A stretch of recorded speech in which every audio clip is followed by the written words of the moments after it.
Student, इस video में हम लोग हमारा अगला चैप्टर अध्याय 8 जिसका नाम है मानव पर्यावरण अन्योन्य क्रिया उष्ण कटिबंधीय एवं उपोष्ण प्रदेश, इसका क्वेश्चन आंसर करेंगे।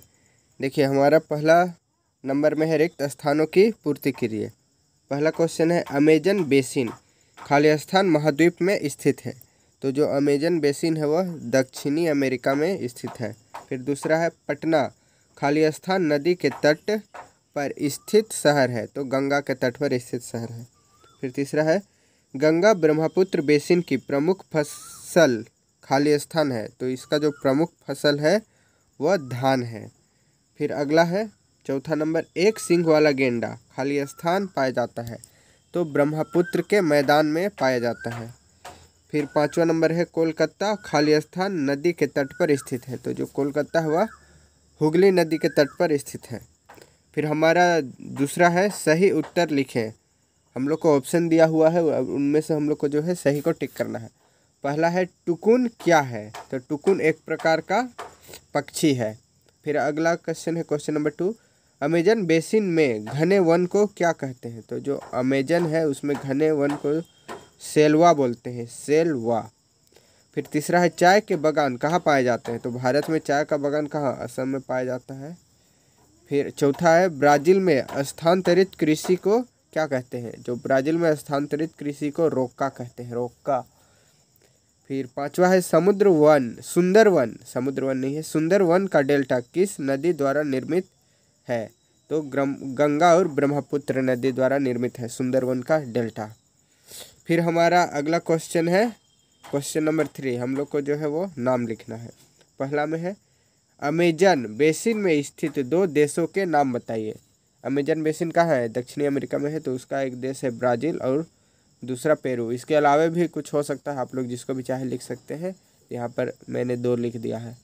फिर अगला है क्वेश्चन नंबर 2 वर्षा वन प्रदेश कहाँ पाए जाते हैं। उत्तर देखिए, वर्षा वन प्रदेश एशिया, अफ्रीका, ऑस्ट्रेलिया, मैक्सिको, दक्षिण अमेरिका, मध्य अमेरिका और प्रशांत द्वीपों में पाए जाते हैं। और इन जगह में इसलिए पाए जाते हैं क्योंकि यहाँ पर जो सूर्य की किरण है सीधे पड़ती है और ज़्यादा गर्मी के कारण जो जल है तुरंत वाष्प के रूप में परिवर्तित हो जाता है और पुनः ठंडा होकर बरसने लगता है और जो वन एकदम घने होते हैं, इसी को बोलते हैं वर्षा वन प्रदेश। फिर हमारा अगला क्वेश्चन है क्वेश्चन नंबर 3 ब्रह्मपुत्र की 2 सहायक नदियों के नाम बताएं। तो पहला है दिहांग और दूसरा है लोहिता। ब्रह्मपुत्र के 2 सहायक नदी जो ब्रह्मपुत्र के जल स्तर को और बढ़ाते हैं। फिर चौथा नंबर है गंगा डेल्टा में पाए जाने वाले 2 वृक्षों के नाम बताइए। गंगा डेल्टा में कौन से 2 वृक्ष पाए जाते हैं, पहला लीची और दूसरा हो गया आम। इसके अलावा भी आप लोग कुछ भी लिख सकते हैं। और ब्रह्मपुत्र की सहायक नदियों में भी दिहांग और लोहित के अलावा और भी है 2-4, उसको आप लोग लिख सकते हैं। फिर पांचवा नंबर में है गंगा ब्रह्मपुत्र बेसिन में स्थित 4 प्रमुख पर्यटन स्थलों के नाम बताइए। तो पहला है पटना का गोलघर, फिर है आगरा का ताजमहल, फिर गया का बौद्ध स्तूप और लखनऊ का इमाम बाड़ा। इसके अलावा भी अन्य है लेकिन मैंने 4 को लिखा है। फिर अगला है लघु उत्तरीय प्रश्न, मतलब संक्षेप में हम लोग को उत्तर देना है। पहला है गंगा ब्रह्मपुत्र के मैदान में धान की खेती होती है क्यों। हम लोग को कारण बताना है क्यों। धान की कृषि के लिए पर्याप्त जल की आवश्यकता होती है। इस क्षेत्र में पर्याप्त मात्रा में वर्षा होती है तथा यहाँ पर नदियों का घना जाल है जहाँ से धान के लिए सिंचाई हेतु पर्याप्त मात्रा में जल उपलब्ध हो जाती है। इसी कारण से गंगा ब्रह्मपुत्र के मैदानों में धान की खेती होती है। तो धान की खेती के लिए जलोढ़ मिट्टी की आवश्यकता होती है, तो वहाँ पर जलोढ़ मिट्टी भी है। साथ में साथ वहाँ पर जो वार्षिक वर्षा होती है वह धान की खेती के लिए उपयुक्त होती है। और अगर वर्षा नहीं भी हुई तो वहाँ पर बहुत सारे नदियाँ हैं, किसी भी नदियों के पानी से हम लोग वहाँ पर सिंचाई कर सकते हैं, इसीलिए जो वहाँ पर धान की खेती अधिक होती है। फिर दूसरा है अमेजन बेसिन में वर्षा वन के कटने से क्या प्रभाव पड़ रहा है। उत्तर देखिए, अमेजन बेसिन में विकास की प्रक्रिया के कारण धीरे धीरे जैविक विविधता एवं वर्षा में कमी आ रही है। एक अनुमान के अनुसार वर्षा वन का एक बड़ा भाग प्रतिवर्ष विलुप्त होता जा रहा है। वर्षण के विलुप्त होने के से इसका व्यापक प्रभाव पड़ रहा है। मृदा अपरदन के कारण बंजर भूमि का क्षेत्र तेजी से बढ़ रहा है। तो जो वन के कटने से क्या हो रहा है, जो वहाँ के वन्य प्राणी है वे विलुप्त हो रहे हैं, साथ ही साथ वर्षा भी कम हो रही है, और जो वहाँ की ज़मीन है वह बंजर ज़मीन वह लगातार बढ़ते जा रही है। फिर तीसरा नंबर है, अमेजन बेसिन में मानव जीवन कठिन है कैसे? उत्तर देखिए, यहाँ वर्ष भर गर्म एवं आदर्श जलवायु रहती है।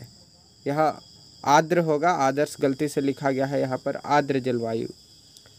आर्द्रता के कारण शरीर में चिपचिपाहट महसूस होती है। यहाँ प्रतिदिन दोपहर के बाद समवहनीय वर्षा होती है। दिन का तापमान उच्च एवं रात का तापमान कम होता है। वर्ष भर एक समान मौसम रहने के कारण जलवायु परिवर्तन भी नहीं होता। यहाँ बहुत घने वन पाए जाते हैं। पेड़ों के घने आवरण के कारण सूर्य की किरणें जमीन तक नहीं पहुँच पाती है। यहाँ के लोग का शिकार कर तथा स्थान चयनित कृषि कर अपना पेट भरते हैं। यहाँ पर स्थानांतरित कृषि होगा, और उसी को हम लोग जो है कर्तन एवं दहन कृषि भी कहते हैं। तो वहाँ पर जीवन कठिन इसलिए है क्योंकि वहाँ पर का जो वर्ष का लगभग हमेशा वर्ष में समान जलवायु रहती है, ना गर्मी ना ठंडा, हमेशा हर महीना मतलब बारिश ही बारिश। और वहाँ पर की जो जलवायु है वह बहुत गर्म रहती है, और हमेशा उसमें जो हवा में है नमी भरी रहती है, वो भी गर्म नमी। और इसके साथ साथ वहाँ पर पेड़ बहुत घने होते हैं, जिससे सूर्य का किरण जो है ज़मीन तक नहीं पहुँच पाता। तो वहाँ के लोग कैसे अपना जीवन यापन करेंगे? वहाँ के लोग मुख्यतः शिकार करके और जो जलीय मछली है उन लोगों को अपना भोजन बनाते हैं। फिर 5वां नंबर में हम लोग को अंतर बताना है। पहला में है सहायक नदी और वितरक नदी। देखिए उत्तर, सहायक नदी। सहायक नदी उस नदी को कहते हैं जो मुख्य नदी में आकर मिलती है। ये नदी अपना जल मुख्य नदी में मिलाकर उसमें विलीन हो जाती है और फिर आगे उसके साथ साथ चलती है। उदाहरण के लिए यमुना गंगा की सहायक नदी है। सहायक नदी मतलब कोई नदी में यदि कोई नदी दूसरे नदी में मिल जाती है और उसका बहाव की दिशा में चल जाती है तो उसको हम लोग बोलेंगे सहायक नदी, क्योंकि जो नदी उसमें मिल रहा है वह उसको जल स्तर को क्या कर रहा है, बढ़ा रहा है। जल की जो उसकी क्षमता है उसको बढ़ा रहा है, और उसी वो नदी जिस दिशा में जा रही है उसी दिशा में जो सहायक नदी है वो भी जा रही है। फिर है वितरक नदी। वितरक नदी उस नदी को कहते हैं जो मुख्य नदी से निकलकर किसी दूसरी दिशा में बहने लगती है। वितरक नदी अपना जल मुख्य नदी से लेती है, इसे अपना जल देती नहीं। मतलब वितरक नदी ऐसा हो गया जब नदी आगे जाकर कोई चट्टान उट्टान आ गया तो नदी जब 2 भागों में या फिर 3 भागों में बट गया तो उसको हम लोग बोलते हैं वितरक नदी। और यह जो मुख्य नदी है उससे जल की आपूर्ति करती है। फिर हम लोग को दूसरा है रेशम कीट पालन और कृषि। इन दोनों में हम लोग को जो है वो अंतर बताना है। देखिए उत्तर, रेशम कीट पालन। कच्चा रेशम बनाने के लिए रेशम की कीटों का पालन सेरीकल्चर या रेशम कीट पालन कहा जाता है।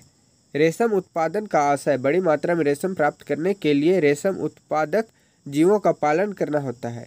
यह कृषि पर आधारित एक कुटीर उद्योग है। इसे बहुत कम कीमत पर ग्रामीण क्षेत्रों में ही लगाया जा सकता है।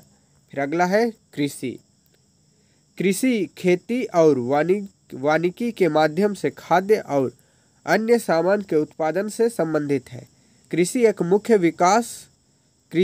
मुख्य विकास था जो सभ्यताओं के उदय का कारण बना। इसमें पालतू जानवरों का पालन किया गया और पौधों को उगाया गया, जिससे अतिरिक्त खाद्य का उत्पादन हुआ। देखिए रेशम कीट पालन इसका जो होता है हम लोग मुख्य रूप से जो है रेशे प्राप्त करने के लिए करते हैं, जिससे कपड़ा बनाया जाता है। जबकि जो कृषि का होता है उसका उपयोग हम लोग पेट भरने के करते हैं, खाद्य आपूर्ति के लिए करते हैं।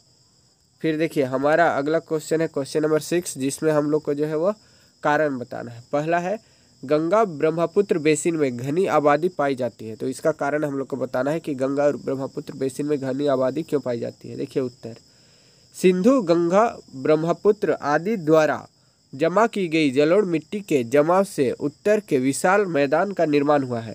भारत का विशाल मैदान विश्व के सबसे अधिक उपजाऊ व घनी आबादी वाले भूभागों में से एक है। ये मैदान उपजाऊ जलोढ़ मिट्टी से बने हैं, जहाँ कई प्रकार के फसलें जैसे गेहूं, चावल, गन्ना, जूट उगाई जाती है। यह क्षेत्र प्राकृतिक वनस्पति से भरा रहता है और विभिन्न प्रकार के वन्य प्राणियों का घर है।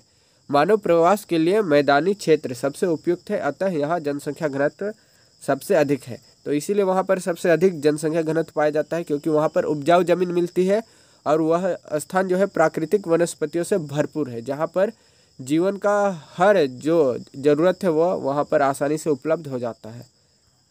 फिर अगला है कर्तन और दहन कृषि को स्थानांतरित कृषि कहा जाता है, क्यों? फिर उत्तर देखिए इसका, क नंबर में है कर्तन एवं दहन कृषि की पद्धति में किसान पहले वृक्ष एवं झाड़ियों को काटकर भूमि साफ करते हैं और फिर इनको जलाते हैं, जिससे पोषक तत्व मिट्टी में मिल जाते हैं।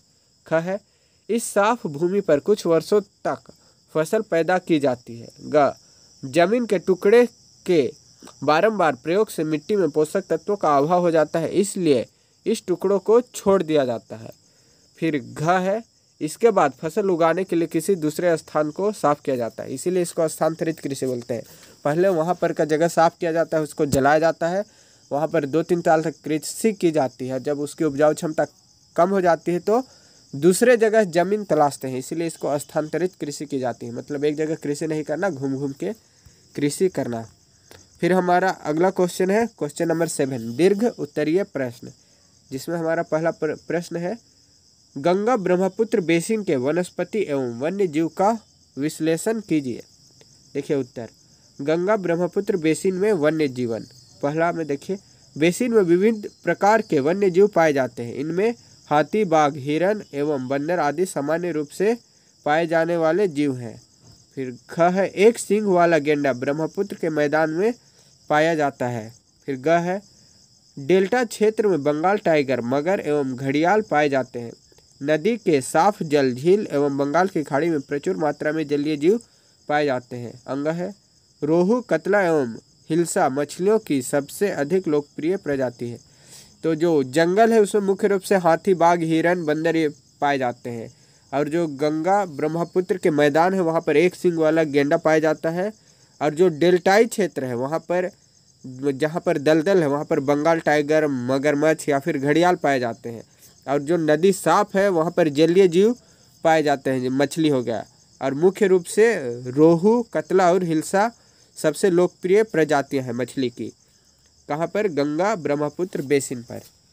ये हमने देख लिया कि वहाँ पर किन प्रकार के जो है वन्य जीवन पाए जाते हैं, किन किन प्रकार के जो है वन्य जीव वहाँ पर निवास करते हैं। फिर हमारा अगला क्वेश्चन है क्वेश्चन नंबर 2, मानव और पर्यावरण के बीच अन्योन्याश्रित संबंध है, व्याख्या कीजिए।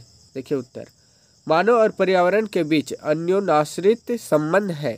प्राचीन काल से ही मानव और पर्यावरण एक दूसरे को प्रभावित करते रहे हैं।